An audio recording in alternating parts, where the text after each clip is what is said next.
Hi, my name's Tanya Taylor Rubinstein. I'm the founder of Story Leader, and Story Leader is a consciousness first story and business incubator. We help people write their memoirs, their solo shows for the stage, and help people grow thriving story-centered businesses. I wanted to speak this evening here from my home and studio in Santa Fe, New Mexico, on what I've learned about people after 20 years as a story coach. And I want to start by telling you a little story because I feel like I should entitle this video "The Accidental Story Coach." I was 20 years old when I knew I wanted to do something with story professionally. I met my inspiration and mentor, the person who first showed me the path of story, and that was the monologuist, the late Spalding Gray. When I was 20, I saw him perform, and he was friends with my acting teacher, and I had the opportunity to connect with him then and many times after, before his death. And when I was 33 years old, which is 22 years ago now, I went through a divorce.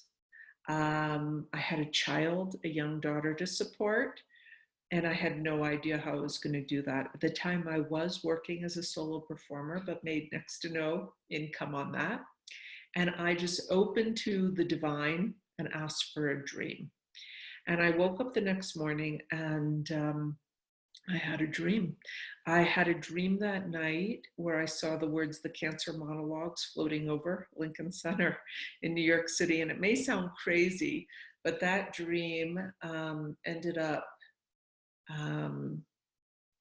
helping me work with over 100 people who'd experienced cancer in telling their stories on stages, actually way more than that, closer to 200 people.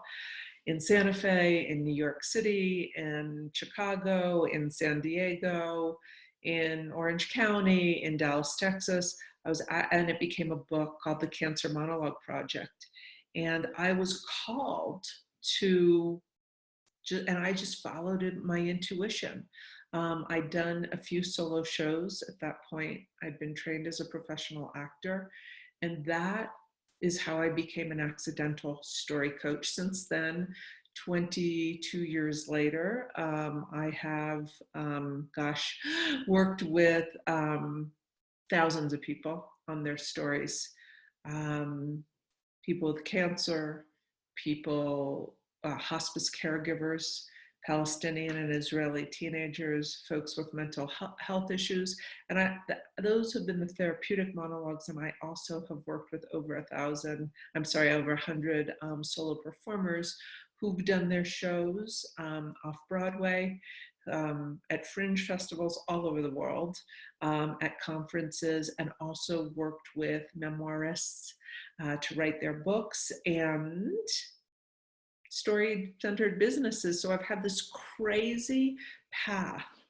And yes, it was me stepping into what Gay Hendricks talks about as my zone of genius. It came to me in that dream, and it opened up this huge professional path for me that was a marriage of with my background as an actor and storyteller, with my deep love for humanity, and really my spiritual process and all my skill sets as a writer and a writer and performer and facilitator. So it's been an incredible journey to have the privilege to sit with people who are opening up their hearts, their souls, the taboo stories, aspects where there may be shame. And what I've learned, first all about stories, is yes, stories are amazing, right? Harvard has done so much research on the neuroscience of stories, how the way people receive storytelling allows different parts of the brain to open up so that there's a receiving of the experience and the information on a deeper level. Certainly, many organizations have embraced storytelling in the last many decades, because it's frankly better business, because it's about connecting with our deepest humanity. But for me, what I've learned about storytelling is it's actually a path to liberation, to spiritual liberation. It's radical and it's revolutionary. I think in our culture, we've embraced, I mean, especially in Western culture since the 60s. I mean, certainly there were pioneers before that in the transcendental movements and whatnot throughout time, and those in Western culture who have been seeking spiritual awakening, enlightenment in traditional religion, in seeking Eastern practices, yoga, meditation, Buddhism. But I think there's nothing closer and more accessible to awakening than actually sharing our story. And I also believe that it's a reclamation of the divine feminine. We're often addicted as a culture. This is one of the things I've learned to big transmissions, sort of higher experiences of the divine. And I am a consciousness first story company. So it's not like I only work with people on spiritual experiences, writing them, but there is a spiritual component to storytelling, is what I've learned in all of this. When we speak into our shame, when we speak stories that we've been marginalized for as children, as adults in our lives, when we speak stories that we're afraid will make other people uncomfortable, taboo stories, stories that are held in the margins or in the shadows, particularly in our culture. And I learned this when I started working with people who'd experienced cancer, how they were afraid to speak their truth because they've been marginalized for it, because it would trigger other people's fear. And what I've learned as a story worker is when we lean into the dissonance, when we lean into the fear, and we create space for our own stories and others, something really miraculous happens. The energetic of the story shifts. The power we give away by being in fear of the story or fear of the experience actually feeds the silencing and shame. So when we speak through it, speak into and past the silencing and the shaming and the fear of others' judgments, and speak the raw, unarguable, authentic truth of ourselves, is actually a way that we pull our power back to ourselves. In essence, through an Indigenous lens, I always say storytelling is soul retrieval. And certainly in Indigenous cultures all over the world, including all of our ancestors were once Indigenous to some place. All of our ancestors were connected to sitting around the fire and telling stories. Story is how we shared our experience, how we lived, and how we conveyed information, and cultures grew.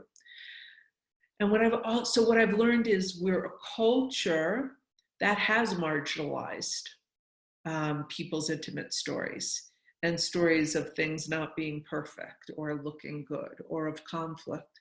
If we were able to lean into that dissonance and really listen to each other,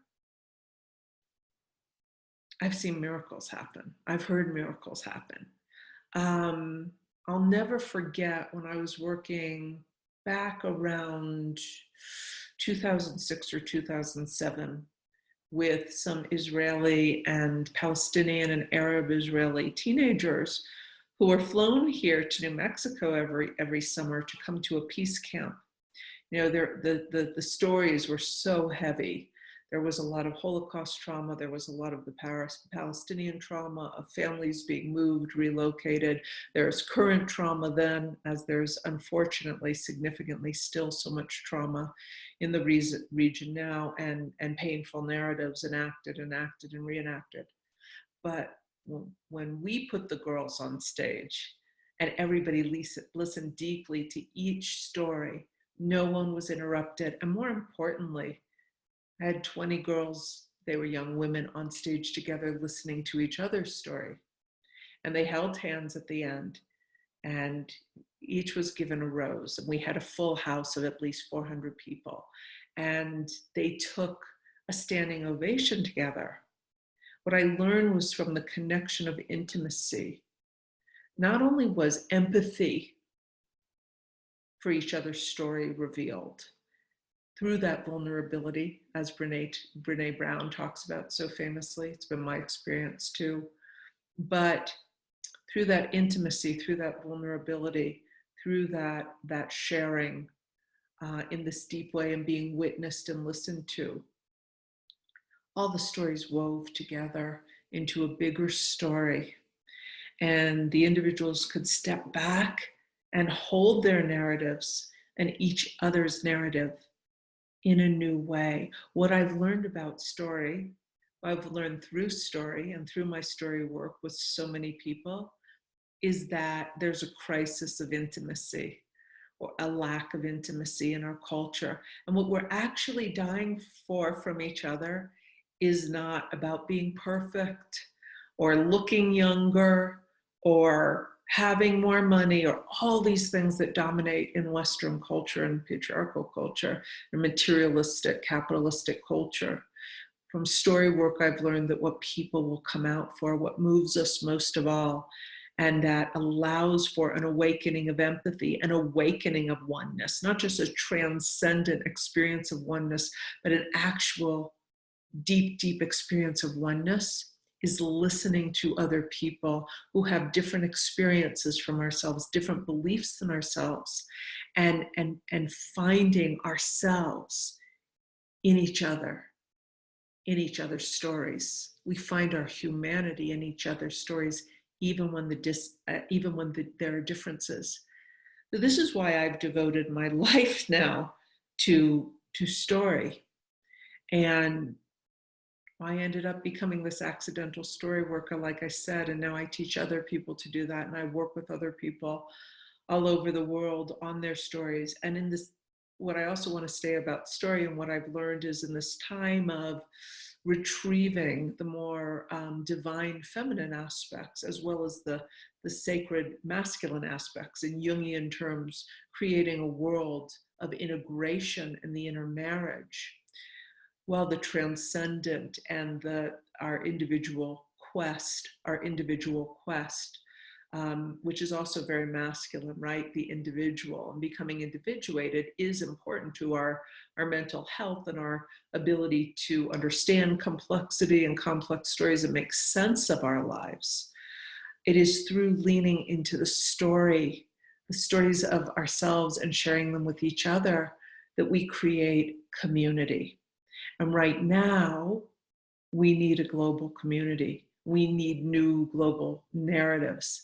And one of the things I say in my work is we're not going to create new global narratives at this time where the invitation is either total catastrophe, environmental catastrophe, political catastrophe, catastrophe for and loss of so many humans, or it's going to be a time of radical awakening. And that's not going to happen just with our individual selves on our individual spiritual journeys. It's coming together and sharing stories. And I've learned that from being a story worker. And what I want to say from it is, the last thing I want to share of something I've learned is, not only does every story matter, every story is critical to us understanding the tapestry of ourselves.